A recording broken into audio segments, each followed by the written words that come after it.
Hello, I am Madhav Kidao. I'm one half of Nebbia, so my partner Brando is the half. So we are architecture, design, arts practice. We are both architects by training, but our work kind of spans the range of objects, installations, and larger scale architecture projects, very much focused on cultural projects, public realm work, but also a lot of our work is about material experimentation, fabrication methodologies, and kind of trying to find a bit of romance and joy in the kind of unusualness of architecture. So, yeah, we work, I kind of quickly go through a scale of work from smaller scale work of furniture, experimentation, a lot of work in casting metals, pavilions, temporary projects, have particular interest in performing arts works, so often work with a lot of other people and collaborate with interesting people and musicians, and then increasingly on kind of larger scale projects. But today I'm going to talk to you about Babylon.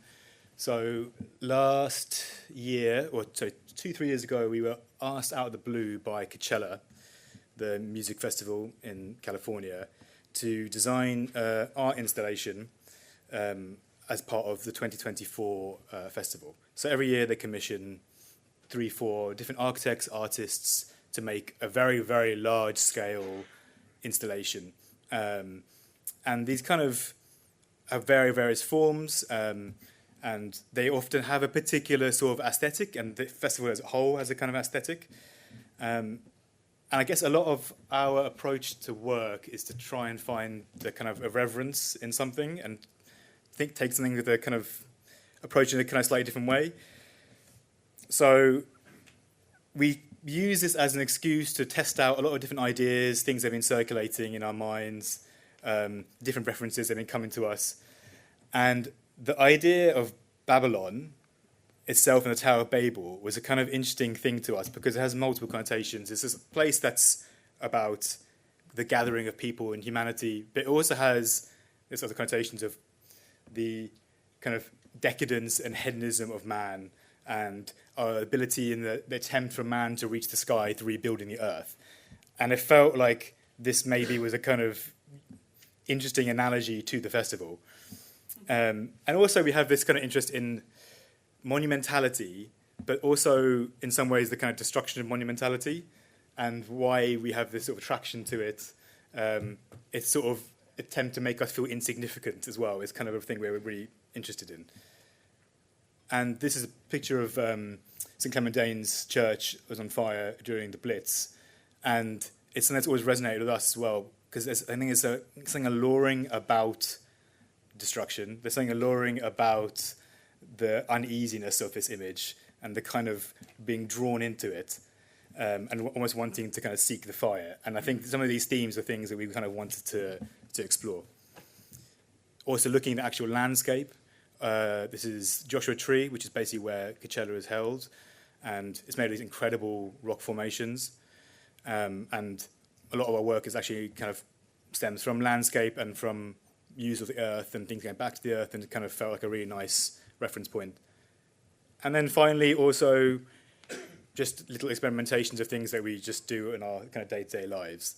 And there's a lot of, I think sometimes you have interest in a naivety of building and a really simple way of building construction, especially on projects like this where it's publicly accessible. People who aren't necessarily from a design community or interested in architecture are there for a very different reason, to make something that is very accessible, very easy, understandable, but kind of plays to a visceralness, a kind of understanding of equilibrium, things in tension, things of stacking, and a kind of simple building block.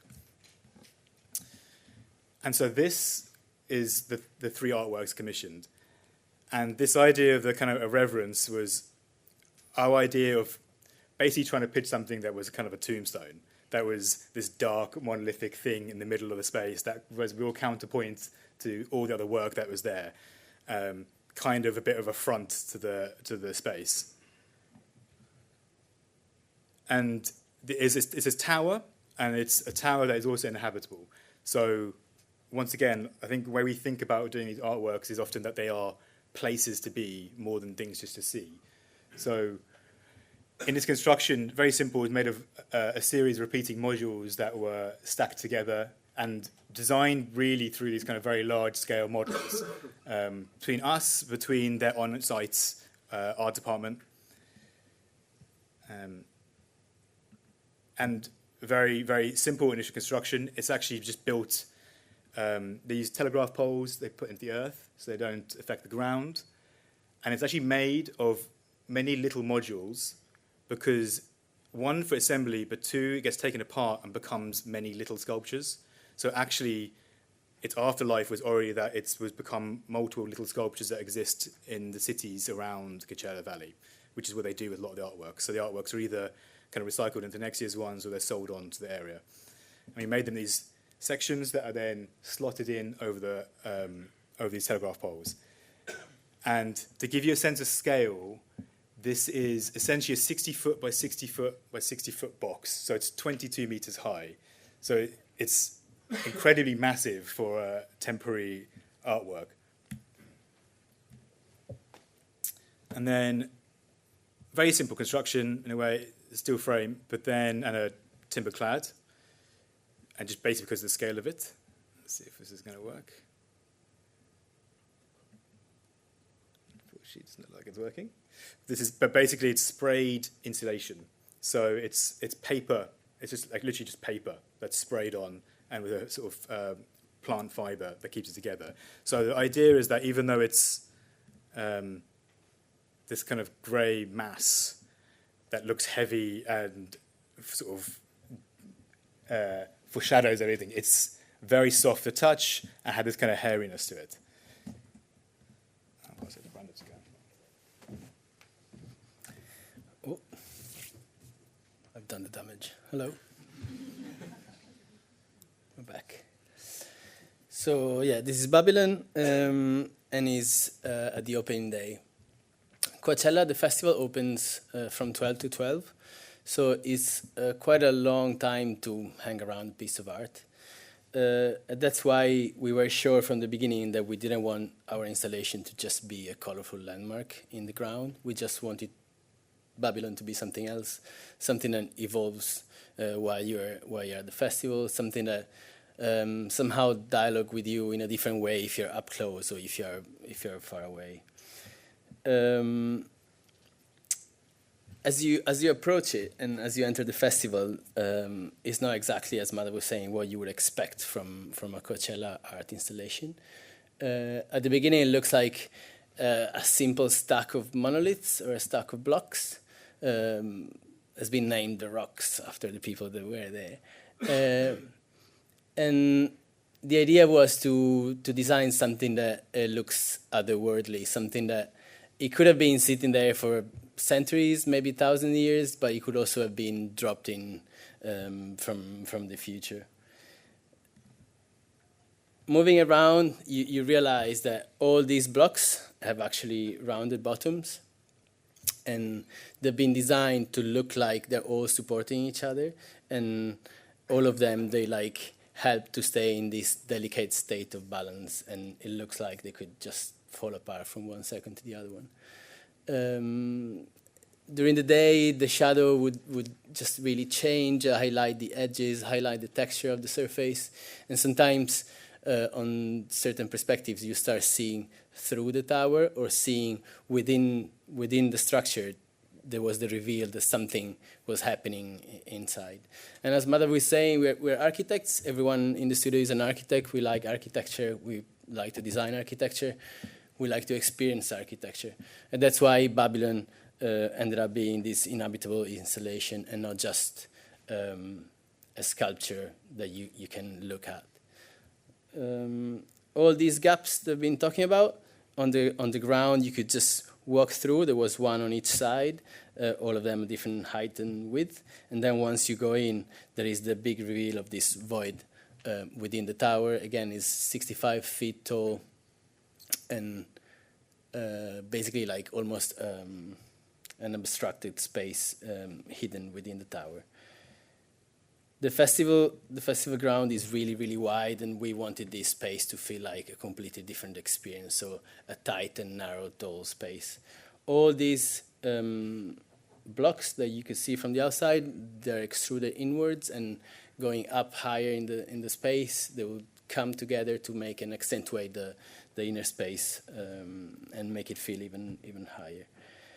These temporary projects that we do, we usually use them as a testing ground for different ideas. It could be spatial exploration. It could be some unconventional structural solution, like, for example, the pavilion of the V&A between forests and skies. In this case, we wanted to understand really how technology could work together with the architecture and help transform the space.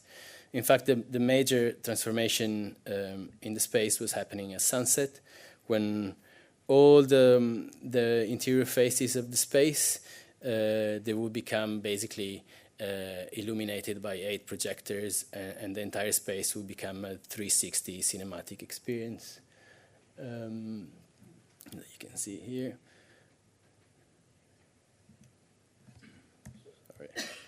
So those gaps that we were entering through early on, they would become almost like portals into a new world. Again, there you can see there were 8 projectors sitting on top of the blocks and using them as the shelves.